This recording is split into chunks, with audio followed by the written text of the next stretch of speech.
West Bengal state university BA history honours 6 সেমিস্টারের সম্ভাব্য প্রশ্নের উত্তর নিয়ে আজকের এই আলোচনার ভিডিও।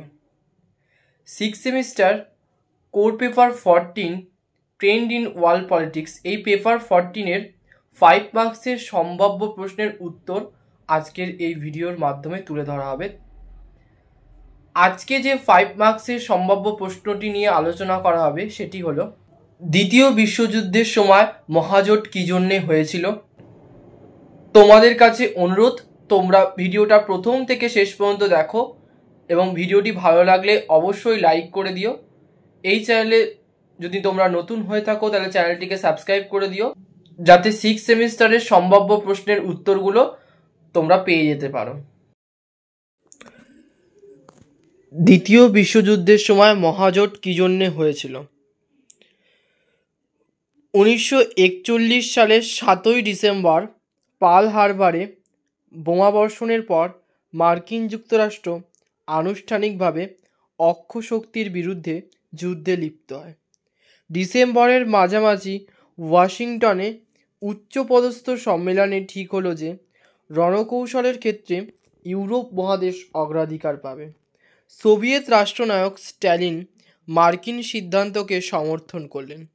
ওয়াশিংটন তখন জাপানের চাইতেও জার্মানিকেই প্রবলতর শত্রু বলে মনে করত, কেননা সোভিয়েত চ্যালেঞ্জের সমান্তরাল চ্যালেঞ্জ জার্মানিই তৈরি করেছিল। যুদ্ধোত্তর পৃথিবীতে আধিপত্যের প্রশ্নে এই দুই শক্তির কোনোটিকেই সহ্য করতে রাজি ছিল না আমেরিকা। এইভাবে যুদ্ধের অমোঘ গতি বিশ্ব কূটনীতিতে মৌলিক রূপান্তর ঘটায়। শত্রুরা হয়ে উঠল মিত্র। ব্রিটেন, মার্কিন যুক্তরাষ্ট্র ও সোভিয়েত ইউনিয়ন জার্মান বিরোধী এক মিত্র গোষ্ঠীতে পরিণত হলো। এই মৈত্রী মহাজোট বা গ্র্যান্ড অ্যালিয়েন্স নামে পরিচিত। 1942 খ্রিস্টাব্দের সূচনা থেকে গ্র্যান্ড অ্যালিয়েন্সের দৃষ্টিভঙ্গি ও কার্যকলাপ যুদ্ধকালীন বিশ্ব রাজনীতির গতিধারাকে নিয়ন্ত্রিত করেছিল। একদিকে যেমন অক্ষ শক্তির বিরুদ্ধে সঠিক রণকৌশল গড়ে তোলার প্রয়োজন ছিল, অন্যদিকে যুদ্ধের অবসানে নতুন আন্তর্জাতিক কাঠামো বিন্যাসের সম্ভাবনা নিয়েও মহাজোটের অন্তর্ভুক্ত রাষ্ট্রগুলোকে চিন্তাভাবনা করতে হয়। এক কথায় যুদ্ধ ও কূটনীতি এই দুই পদ্ধতি অনুসরণ করেই মহাজোটের কার্যকলাপ পরিচালিত হয়েছিল। মহাজোট গড়ে উঠলেও বিভিন্ন প্রশ্নকে কেন্দ্র করে সোভিয়েত ইউনিয়নের সঙ্গে পশ্চিমী শক্তির তিক্ততা বৃদ্ধি পায়। এই কারণে যুদ্ধকালীন সহযোগিতা অতীতের বিদ্বেষ পুরোপুরি মুছে দিতে পারেনি।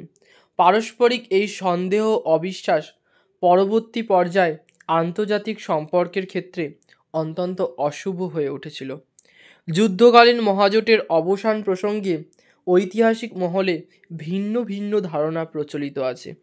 প্রচলিত দু ধরনের ব্যাখ্যা সোভিয়েত রাশিয়ার অনমনীয় দৃষ্টিভঙ্গি ও আগ্রাসী প্রচেষ্টা পাশ্চাত্য শক্তিবর্গের মনে বিরূপ প্রতিক্রিয়া সৃষ্টি করেছিল। মার্কিন রাষ্ট্রপতি রুজভেল্টের মৃত্যুর পর নতুন রাষ্ট্রপতি ট্রুম্যানের কঠোর মনোভাব ও মার্কিন নীতি নির্ধারকদের সোভিয়েত বিরোধিতা মহাজোটকে অপ্রাসঙ্গিক করে তুলেছিল।